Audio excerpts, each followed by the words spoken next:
Mesdames et messieurs, bonsoir. Nous sommes heureux de l'accueil que vous nous faites, aussi bien sur votre smartphone, dans votre maison, et le choix que vous portez sur notre web télévision Cato L TV Gabon. L parce que c'est Libreville, Cato parce que nous sommes universels, catholiques, et le Gabon, c'est notre pays. Nous sommes heureux d'accueillir cet après-midi l'abbé Luc Lambert au Biancog. Vous le connaissez sans doute. Il est curé de la paroisse Saint-Jean-Baptiste de Nzérion. Il est le prêtre chargé des pèlerinages. Et cet après-midi, en ce jour dédié à la Vierge qui va vers Élisabeth et qui nous chante le Magnificat, la Vierge qui de par sa rencontre avec Élisabeth, donne aussi de pouvoir vivre une rencontre, celle du précurseur et du sauveur. Il y a ce cri d'Élisabeth, comment m'est-il donné que la mère de mon Seigneur vienne jusqu'à moi, car lorsque j'ai entendu tes paroles de salutation, l'enfant a tressailli d'allégresse au-dedans de moi. Mais c'est aussi une rencontre avec l'abbé Luc Lambert et de la nouvelle qu'il porte et de ce média qui me porte à vous et nous porte à vous. Il y a aussi, on peut dire comme Elisabeth, comment m'est-il donné que l'abbé Luc Lambert vienne jusqu'à moi. Père, bonsoir. Bonsoir.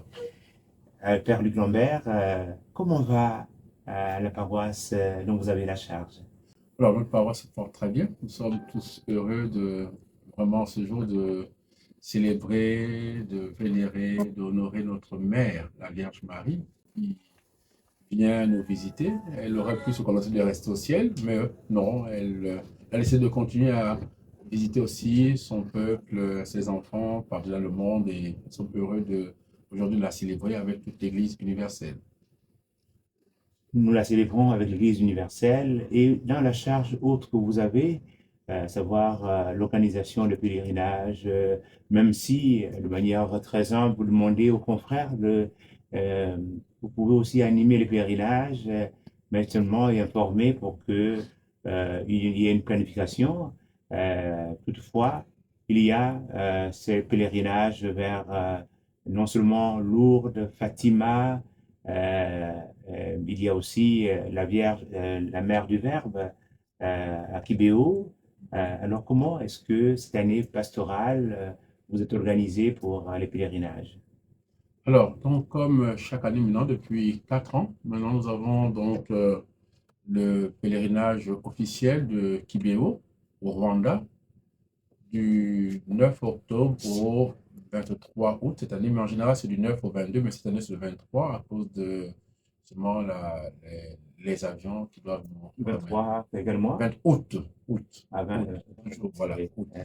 Et donc, nous avons décidé cette année donc de essayer de, à partir de l'expérience de l'année dernière, de faire un pélé retraite. Le terme, il est un peu particulier. Pourquoi pélé retraite? Parce que là-dedans, il y a pèlerinage, il y a retraite, en fait. C'est-à-dire que dans le cœur même de notre pèlerinage, nous allons faire une retraite. C'est-à-dire que ça va être un pèlerinage sous forme de retraite. On a fait la première expérience l'année dernière. On a eu des jeunes et aussi des adultes que nous avons accompagnés à partir donc de ciblés, d'enseignements, d'écoute, voilà. Et on s'est rendu compte que c'est aussi une occasion de vraiment de pouvoir organiser au cœur même du pèlerin une retraite, c'est-à-dire avec des enseignements, du temps d'écoute, temps de prière et de temps de suivi spirituel pour les personnes en difficulté. Et cette année, nous voulons comme thème, c'est comme le Seigneur, invoquez-moi au jour du malheur et je vous répondrai, Joël 3, 5. Parce que justement, pour beaucoup de personnes, le malheur est arrivé. Arrivé au niveau, si vous voulez, spirituel, au niveau, si vous voulez, social, au niveau familial, au niveau, si vous voulez, personnel. Et nous on s'est rendu compte qu'il y a beaucoup, beaucoup, beaucoup de souffrance de la part des gens qui ont besoin justement d'un espace où ils sont accueillis, sont écoutés, sont accompagnés et ils sont, si vous voulez, libérés, délivrés guéris et restaurés en fait dans leur vie. Et c'est pour ça qu'on a pensé vraiment que c'était le lieu idéal parce que tout s'y prête en fait. Tout s'y prête parce que la Vierge, justement, déjà, en venant visiter Élisabeth hier et aujourd'hui en venant visiter déjà le Rwanda, parce que la Vierge n'a fait assertion de personne, parce que Dieu ne fait assertion de personne. Il n'y a pas seulement que l'Europe, il y a aussi le monde entier, elle va partout. On a, par exemple, la Vierge de Guadeloupe, on a la Vierge de Lourdes, de Fatima, etc. Mais aussi, il y a les Vierges aussi en Afrique et des apparitions reconnues de manière officielle par l'Église. C'est-à-dire que nous avons, comme apparition officielle reconnue, on a Lourdes, on a Fatima, on a Kibéou. Et donc, c'est des lieux où l'Église a reconnu qu'effectivement, là, il y a eu des cas où la Vierge est venue visiter son peuple avec un message particulier. Et donc, face à ça, et on a vu comment ça a permis des vies, comment on voit même à partir de, on le dit peut-être pas même la reconstruction du Rwanda, c'est grâce à cette œuvre-là de la mère du Verbe, la Vierge Marie, qui continue à œuvrer à partir du ciel pour les fils, comme Jésus l'avait dit au pied de la croix, en disant dans Jean 19, le verset 25, 26, il dit, femme, voici ton fils, voici ta mère. Et donc, la Vierge ne s'est pas contentée de partir là-bas à l'Assomption au ciel, mais elle continue véritablement à à visiter l'humanité, à visiter donc ses enfants au niveau de l'Afrique. C'est pour cela que là, il y a vraiment un appel, parce qu'on a vu qu'elle est venue parce qu'il y avait un gros problème de souffrance, parce que le peuple était en danger, il y avait le génocide qui se pointait. Elle avait averti, elle donnait même les moyens pour pouvoir éviter le génocide. Et malheureusement, beaucoup ne l'ont pas écouté. Et puis, quasiment 12 ans plus tard, il y a eu le génocide au Rwanda.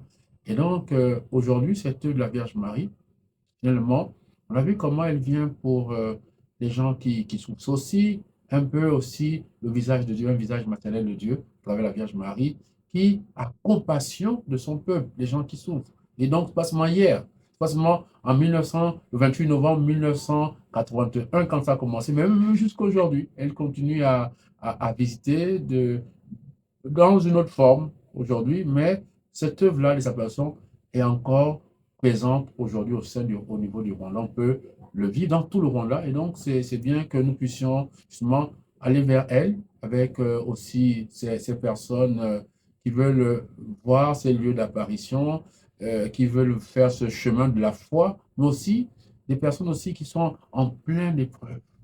J'aime bien le chant au mari. Lorsqu'il y a L'orage, l'orage, tu viens habiter vraiment nos habiter dans la maisons. maison, tu viens. Et c'est ça. C'est aussi dans les gens qui traversent en ce moment les tempêtes, l'orage, elle vient habiter nos maisons, elle vient nous secourir. Et donc, c'est pour ça que nous voulons justement, avec elle, accompagner ces personnes qui traversent les tempêtes terribles, terribles, terribles.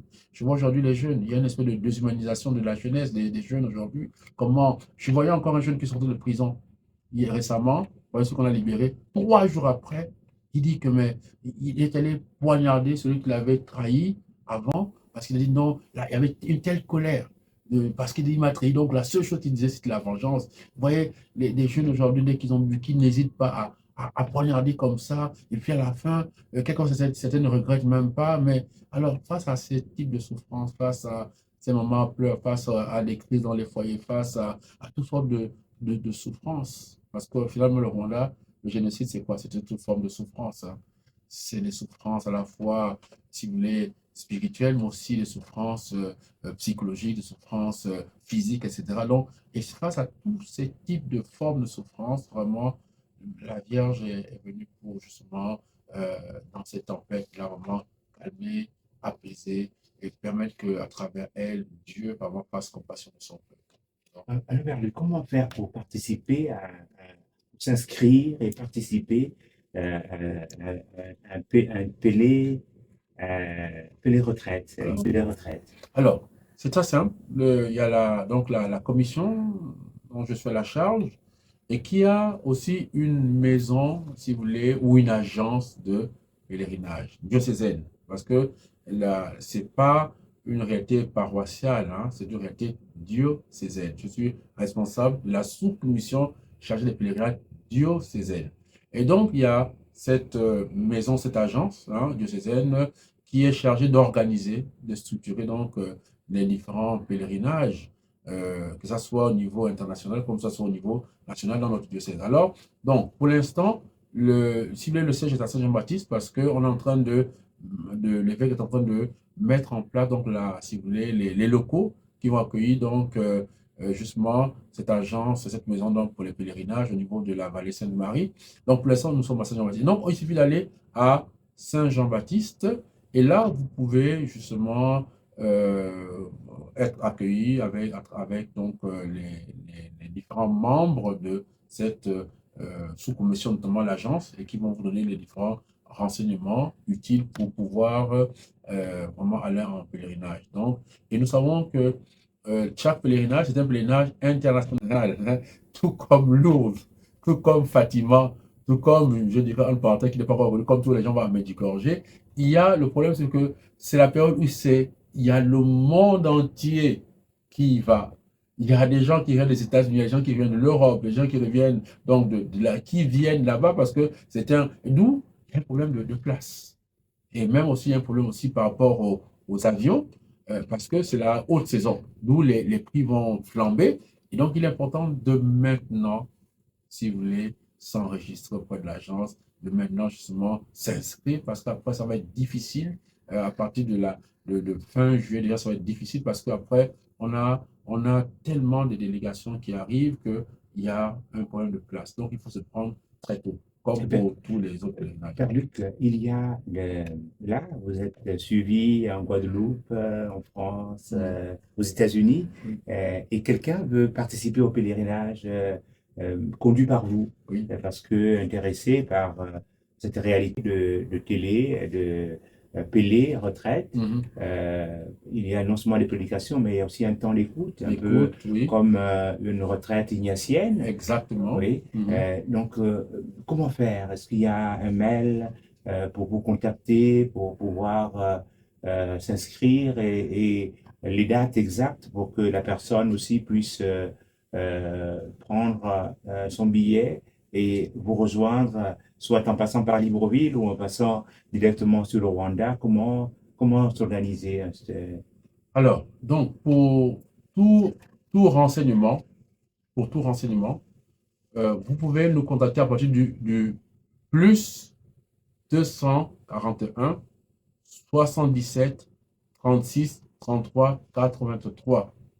C'est un numéro WhatsApp. Je répète, plus 241 77 36 33 83. À ce moment-là, évidemment, il y a des gens qui pourraient partir, on a déjà eu le cas, des gens qui pourraient partir évidemment de l'Europe, de l'Asie, et retrouver la délégation qui partira du Gabon à partir donc du 9 août 2024, parce que nous allons faire donc tout le tour de tous les différents sites d'apparition, mais aussi nous allons faire tout le tour de tout le Rwanda, parce que c'est tout le Rwanda qui a, hormis Kibéo, il y a des sites, par exemple, il y a un des sites qui est vraiment merveilleux, merveilleux, vraiment un lieu de restauration, de guérison. D'ailleurs, il y a une histoire particulière qui est, par exemple, le sanctuaire du Rwango, donc au Rwanda. C'est un lieu où il y a l'adoration perpétuelle, c'est-à-dire que 365 jours dans l'année, il y a l'adoration tous les jours et à chaque heure, il y a quelqu'un qui adore. C'est vraiment un lieu merveilleux. C'est vraiment, et c'est le lieu où il n'y a pas eu de génocide, il n'y a pas eu de mort. Pourquoi? Parce que lorsque en 1981, la Vierge a apparu, qu'elle demande d'aller prier, il y a un groupe de jeunes qui sont détachés, qui sont, en repartant donc à Rwango, ils sont mis vraiment à prier tel qu'elle avait recommandé. Et là, il y a eu que les gens ont essayé de tuer les gens dans les églises. Ils n'ont pas pu entrer dans l'église à deux reprises. Et là aussi, il y a eu des cas ils étaient affamés, au moment où ils avaient faim, c'était des milliers de personnes là dans cette paroisse-là. Et là, il y a eu des camions, comme par miracle, on dit qu'on a entendu une voix qui dit, il faut venir vous livrer la nourriture ici, là. Et aujourd'hui encore, il y a des grands rassemblements là-bas où il y a vraiment des vies qui sont restaurées, mais aussi des cas de guérison avérée, authentique, etc., reconnus. D'ailleurs, les vraies guérisons, c'est aussi, vous allez voir que c'est un lieu d'ailleurs pour même toutes les personnes qui ont du mal à dormir. Par exemple, il y a un aspect d'ailleurs qu'on retrouve dans tout le lieu de l'apparition, c'est que quand vous y arrivez, je peux vous garantir que vous allez dormir. C'est vraiment un lieu d'apaisement, un lieu de tranquillité. Et donc, il y a plein de lieux comme ça là, dans tout le Rwanda où effectivement il y a des sanctuaires. Et comme nous allons faire tout pendant 15 jours, tout le Rwanda, donc on va visiter ces différents sanctuaires hors Kibeho et avec des enseignements, avec des temps de cours. On peut vous écouter de manière particulière. Il y a eu des jeunes l'année dernière qui, justement les jeunes aussi qui étaient en difficulté. C'était une très belle expérience et des moments qui étaient complètement cabossés, fatigués, épuisés, malades à la fin du pèlerinage. C'était extraordinaire parce qu'on a vu des visages rayonnants comme quand Moïse descend du buisson ardent et complètement refait, requinqué. Et puis aujourd'hui, il y a un retour où effectivement les gens ont été exaucés. Je connais une maman qui avait un cas de famille euh, et qui a prié pour ça. Et là, elle m'a dit, ah, mon père, ah, ça y est, c'est bon, mon père. Et il n'y a rien de plus beau. Il n'y a rien de plus beau des jeunes qui avaient rompu avec leur vie de foi, avec le Seigneur, etc., qui ont retrouvé ce dynamisme de foi, la vie dans le Seigneur, le goût de la prière, le goût de la vie du Seigneur, l'audace d'esprit de croire, etc. Et ça, c'est extraordinaire. C'est vrai que je ne veux pas insister sur les cas de miracles physiques, il y en a, mais c'est de voir comment des vies cabossées, des vies, comme on le dit, qui sont venues cibler chaos, qui sont ressortis OK. Et ça, c'était extraordinaire. Il y a des gens qui avaient des visages qui ne souriaient jamais, qui étaient vraiment. Et là, c'est de voir comment cette lumière sur les visages, et ça vaut le coup. C'est pour ça qu'on a décidé de faire désormais ces pèlerinages sous forme de retraite, avec des gens qui n'ont peut-être pas l'occasion d'être écoutés, d'être accompagnés. Là, pendant 15 jours, vous avez la possibilité d'être écouté, d'être accompagné, de prier avec vous, de prendre du temps, de l'écouter, etc. Et donc, s'il y a des gens fatigués, des gens épuisés, ou même des jeunes en difficulté, ou des gens malades, c'est l'occasion. Et même le fait déjà de changer l'air. Le Rwanda, ça vaut le coup. C'est un des pays, je vous assure, qui est la sécurité, qui est merveilleux. Comment les gens sont partis des drames les plus terribles, mais comment, avec la force de Dieu, ils ont été complètement restaurés, transformés, etc. Et ça, c'est un leçon pour dire que toute vie n'est pas perdue. En fait. Et donc, j'invite ces personnes aussi qui n'ont plus le temps. Tu vois, même les gens aujourd'hui sont dans le boulot, ils sont épuisés parce qu'ils n'ont plus le temps de s'arrêter. Ils n'ont plus le temps et donc ça impacte sur leur productivité, ça impacte sur leur vie familiale, affecter tout le reste là. C'est l'occasion, au lieu d'aller je n'ai rien contre l'autre, Fatima, etc. Mais ceci dire qu'en Afrique, Dieu est venu. Dieu, il est venu. Et donc, il a fait à ces personnes et de voir qu'on peut vivre des paysages aussi. Moi, j'étais à Jérusalem, aussi beau, aussi fort, aussi vrai, aussi authentique, d'accord? Moi, avec Dieu en Afrique. Et c'est pour ça que peut-être vous n'avez pas l'argent pour aller forcément à Lourdes, à Jérusalem. Mais l'Afrique est là. Et pendant que vous parlez d'argent, Pierre-Luc, on peut voir un peu, on peut estimer à combien une participation pour un tel pèlerinage. Alors, la participation pour un tel pèlerinage, on voit, il y a d'abord la partie du billet. Ça dépend. Si vous le prenez tôt, on peut avoir les billets entre pour aller-retour Libreville, Kigali à 250 000 ou 300 000. Là, si vous le prenez tard, alors évidemment, ça peut flamber. Maintenant, nous avons tout le séjour pour 1 million pendant 15 jours. Donc, la nourriture, le logement, l'hébergement, tout compris pendant 15 jours, tout en sommet, et tout le reste là, au moins 1 million. Et vous voyez, ça vaut le coup. Ça vaut le coup parce que c'est 15 jours quand même, c'est pas une semaine, c'est 15 jours. Et on va dans tout le Rwanda, tout le Rwanda. Donc, le transport, l'hébergement, et je peux vous assurer que c'est pas parce que c'est l'Afrique, mais on est bien. Par exemple, on va voir que l'église a l'hôtel Sainte-Famille qui est 5 étoiles.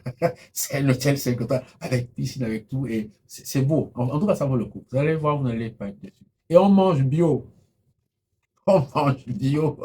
Et puis après, on va faire ça, on va visiter les musées, parce qu'au là, il y a beaucoup de musées. Il y a des musées historiques, il y a des musées culturels, il y a plein de musées. Donc, on va voir la maison du roi, où était le roi, on va voir les différents types de. Voilà. Et ça, et là, il y a un aspect aussi culturel, un aspect aussi historique, etc. Et donc, il y a un aspect aussi, si vous voulez, social, vraiment l'aspect de pouvoir découvrir le Rwanda au nord, au sud, à l'ouest, dans toutes les. Et ça, je vous assure que ça vaut le coup, vous ne serez pas déçu. Ça fait 4 fois déjà que j'y vais personnellement. Et pour moi, c'est l'un des plus beaux pèlerinages. J'étais à Jérusalem, j'étais à Lourdes, j'étais à Rome, j'étais un peu partout, mais je vous assure que ça vaut le coup. Même pour ceux qui sont en Europe, il est temps de voir. On a toujours des images, toujours sur l'Afrique, la guerre, ceci, cela. C'est de voir que l'Afrique aussi est capable de se relever. L'Afrique aussi est capable de proposer, si vous voulez, de belles choses, avec des lieux où on dort bien, on se repose bien, on mange bien, et avec vraiment la sécurité, la paix, etc., l'accueil, la disponibilité. Et voir qu'aujourd'hui, c'est tellement vrai que il y a maintenant le fait plus de l'Afrique vers l'Occident. Il y a maintenant l'inverse, c'est-à-dire que c'est l'Occident qui vient vers l'Afrique. Et ça, c'est beau. Ça vaut le coup. Et surtout pour moi, c'est vraiment aussi l'occasion. Quelquefois, on n'a peut-être pas le temps de me voir, les gens écrivent et je n'ai pas peut-être le temps. Là aussi, c'est beau de voir que là, c'est l'occasion avec les personnes que, puisque je suis là personnellement, de pouvoir être à l'écoute, de les accueillir, de les accompagner, de prier avec elles, d'accord, et d'écouter, à la fin, de voir en 15 jours comment les vies peuvent être restaurées par le Seigneur. Donc, s'il y a des confrères, tant mieux. C'est d'autant plus. L'année dernière, on a pu aller avec un diacre et un prêtre. Et donc, l'avant, c'était important. L'idéal aussi d'aller avec des confrères. Parce qu'après, il y a des besoins en termes de confession, des besoins en termes d'écoute, etc. Donc, c'est bien aussi que là, il y ait aussi de la part des confrères aussi, qui osent sortir. C'est aussi peut-être aussi un temps pour eux-mêmes de restauration personnelle, de repos aussi, parce que les prêtres travaillent énormément. On ne se rend pas compte. Ce temps de pouvoir aller se reposer aussi, de s'offrir, certes, c'est un pèlerinage, mais c'est aussi une forme de vacances aussi. Voilà. En vacances, Jésus disait, venez vous reposer Proposer un ici, peu. là. Oui. C'est ça aussi une forme de repos, même pour eux-mêmes. Donc voilà pourquoi vraiment, j'invite vraiment les gens à venir massivement. Je vois, il y a des gens qui reviennent du Kenya. C'est vrai s'ils sont frontaliers, hein, du Kenya, du Burundi, des autres pays, de l'Ouganda, etc. Ils viennent avec des bus. C'est des centaines de personnes qui viennent, mais c'est beau. Et donc, vous avez déjà eu d'ailleurs quelques images sur ma page Facebook, à Béni Lambert, vous allez voir les différents types de pèlerinages. Ça vaut le coup.